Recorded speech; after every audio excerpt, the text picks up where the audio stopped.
નમસ્કાર. પેસ્લિપ હાથમાં આવે ને એમાં કંઈક રકમ કપાયેલી દેખાય ત્યારે મનમાં સવાલ તો થાય જ ને કે આ પૈસા ગયા ક્યાં? તો ચાલો આજે આપણે ભારતમાં ટીડીએસ અને ટીસીએસ શું છે એને એકદમ સરળ ભાષામાં સમજીએ.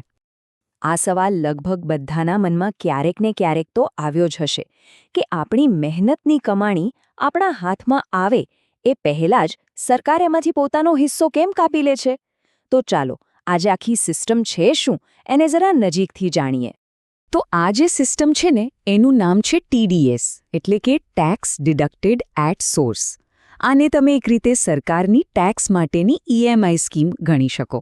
વિચારો, વર્ષના અંતે એક સાથે મોટી રકમ ટેક્સમાં ભરવી પડે તો કેટલો બોજ લાગે.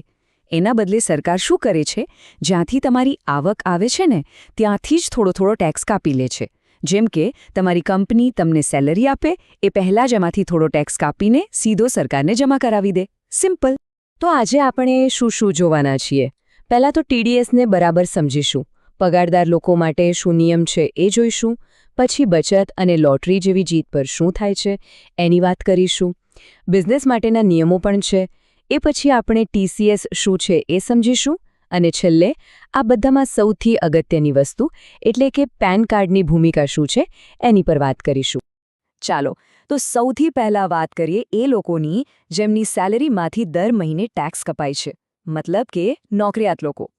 એમના માટે આ ટીડીએસ કઈ રીતે કામ કરે છે અને શું કપાય છે ચાલો જોઈએ. આપણી પે સ્લિપને સમજવી એ ખરેખર ફાઇનાન્શિયલ પ્લાનિંગનું પહેલું પગથિયું છે. અને તમને જાણીને નવાઈ લાગશે કે ટીડીએસ ખાલી બેઝિક સેલરી પર જ નથી લાગતો, બીજી પણ ઘણી વસ્તુઓ છે. ચાલો એક એવું જ ઉદાહરણ જોઈએ જે કદાચ ઘણા લોકોને ખબર નહીં હોય. 5 વર્ષ. આ નંબર યાદ રાખજો, ખાસ કરીને જો ઈપીએફ એટલે કે એમ્પ્લોઈઝ પ્રોવિડન્ટ ફંડની વાત આવે ત્યારે. હવે સવાલ એ છે કે આ 5 વર્ષનું આટલું બધું મહત્વ કેમ છે? ચાલો સમજીએ. જુઓ, નિયમ એકદમ સીધો છે. જો તમે કોઈ એક જગ્યાએ સતત 5 વર્ષ નોકરી પૂરી કર્યા પહેલાં તમારું ઈપીએફ ઉપાડી લો તો એ જે રકમ તમે ઉપાડો છો એના પર ટીડીએસ લાગી શકે છે. હા, એના પર પણ ટેક્સ કપાય છે. પણ અહીંયા એક નાની શરત છે. આ ટીડીએસ ત્યારે જ લાગશે જો તમે જે રકમ ઉપાડી રહ્યા છો એ 50,000 રૂપિયાથી વધારે હોય. જો 50,000થી ઓછી રકમ હોય તો પછી ચિંતા કરવાની જરૂર નથી. એટલે આ લિમિટ ખાસ ધ્યાનમાં રાખવા જેવી છે. હવે બીજી એક અગત્યની વાત, ખાસ કરીને જે લોકો ભાડાના મકાનમાં રહે છે એમના માટે. જો તમે એચઆરએ એટલે કે હાઉસ રેન્ટ એલાવન્સનો લાભ લેવા માંગતા હો અને તમારું વાર્ષિક ભાડું 1 લાખ રૂપિયાથી વધારે હોય તો તમારે તમારા મકાન માલિકનો પેન નંબર તમારી કંપનીને આપવો જ પડશે. આ ફરજિયાત છે, નહીં તો એચઆરએનો લાભ નહીં મળે. ઓકે, તો સેલરીની વાત તો થઈ ગઈ, પણ શું ટીડીએસ ખાલી સેલરી પર જ કપાય છે? ના, બિલકુલ નહીં. તમારી બચત પર મળતા વ્યાજ અને ક્યારેક અચાનક લાગી જાય એવી લોટરી પર પણ ટેક્સ કપાય છે. ચાલો એના નિયમો જોઈએ. તમારી બેંકની એફડી કે સેવિંગ્સ એકાઉન્ટ પર જે વ્યાજ મળે છે ને એના પર પણ ટીડીએસ લાગી શકે છે. પણ અહીં બધા માટે નિયમ સરખો નથી. જો તમે 60 વર્ષથી ઓછી ઉંમરના છો તો વર્ષનું વ્યાજ 40,000 રૂપિયાથી વધે તો જ ટીડીએસ કપાય. અને જો તમે સિનિયર સિટીઝન છો તો તમારા માટે આ લિમિટ 50,000 રૂપિયાની છે. સિનિયર સિટીઝન્સને અહીં થોડી રાહત મળે છે. 30%. જી હા, 30%. આ આંકડો બરાબર યાદ રાખી લેજો, કારણ કે આ એક એવો ફ્લેટ રેટ છે જે સીધો જ તમારી અમુક પ્રકારની જીત પર લાગી જાય છે. એમાં કોઈ સ્લેબ નહીં, કોઈ છૂટછાટ નહીં, સીધો 30% કટ. તો આ 30% ક્યાં લાગે છે? માની લો કે તમને કોઈ લોટરી લાગી કે પછી કોઈ ઓનલાઈન ગેમમાં જીત્યા કે પછી કોઈ કોન્ટેસ્ટમાં ઇનામ મળ્યું. જો જીતેલી રકમ 10,000 રૂપિયાથી વધારે હોય તો તમને પૈસા મળે એ પહેલાં જ એમાંથી સીધા 30% ટીડીએસ તરીકે કપાઈ જશે. એટલે કે લાખ રૂપિયા જીત્યા તો હાથમાં 70,000 જ આવશે. ચાલો, અત્યાર સુધી આપણે નોકરિયાત અને સામાન્ય બચતની વાત કરી. હવે ફોકસ શિફ્ટ કરીએ બિઝનેસ અને ફ્રીલાન્સર્સ પર. એમના માટે ટીડીએસના નિયમો થોડા અલગ અને વધારે વ્યાપક છે. અહીંયા વાત ખાલી પેમેન્ટની નથી, પણ મળતા ફાયદા અને પર્ક્સની પણ છે.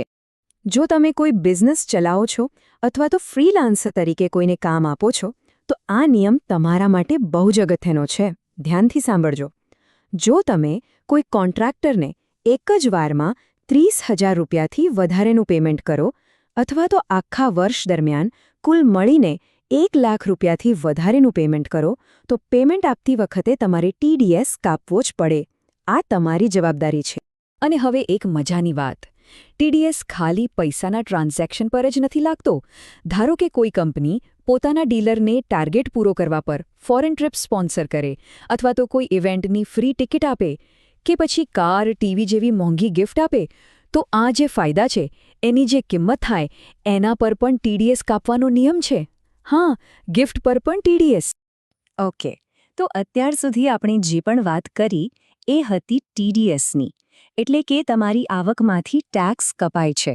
પણ હવે આપણે એક અલગ જ કોન્સેપ્ટની વાત કરીશું, જેનું નામ છે TCS. અહીં ટેક્સ કપાતો નથી, પણ તમારા ખર્ચ પર વસૂલ કરવામાં આવે છે. આને કહેવાય ટેક્સ કલેક્ટેડ એટ સોર્સ. ચાલો જોઈએ કે આ શું છે. આ સ્લાઇડ પર એકદમ ક્લિયર થઈ જશે. TDS એટલે ટેક્સ ડિડક્ટેડ એટ સોર્સ. મતલબ કે તમારી ઇન્કમ પર, જેમ કે સેલરી કે વ્યાજ પર, પૈસા આપનાર વ્યક્તિ ટેક્સ કાપી લે છે. જ્યારે TCS એટલે ટેક્સ કલેક્ટેડ એટ સોર્સ. મતલબ કે તમારા ખર્ચ પર, જેમ કે તમે ગાડી ખરીદી કે વિદેશ ફરવા ગયા તો વેચનાર તમારી પાસેથી ટેક્સ વસૂલ કરે છે. એક આવક પર, બીજો ખર્ચ પર. બસ આટલો જ ફરક છે.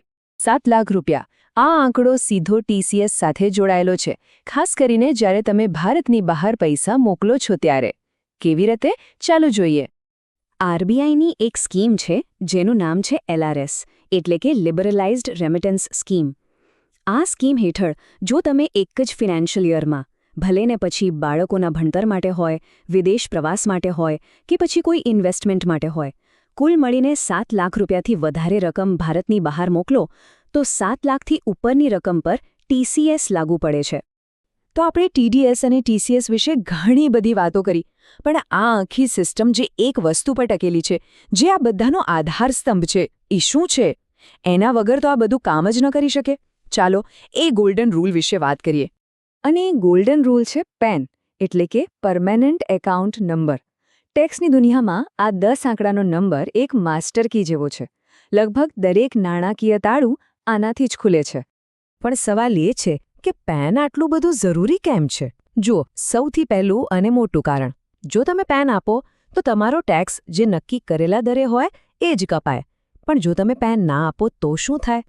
તો પછી સીધો જ ઊંચા દરે, ક્યારેક તો 20% કે એનાથી પણ વધારે ટેક્સ કપાઈ શકે છે. બીજું, તમે જે ટેક્સ ભર્યો છે એનું ક્રેડિટ લેવા માટે કે રિફંડ ક્લેમ કરવા માટે PAN જોઈએ જ. અને મોટાભાગના ફાઇનાન્શિયલ ટ્રાન્ઝેક્શન માટે તો એ ફરજિયાત જ છે. તો આ બધી ચર્ચા પછી હવે એક સવાલ.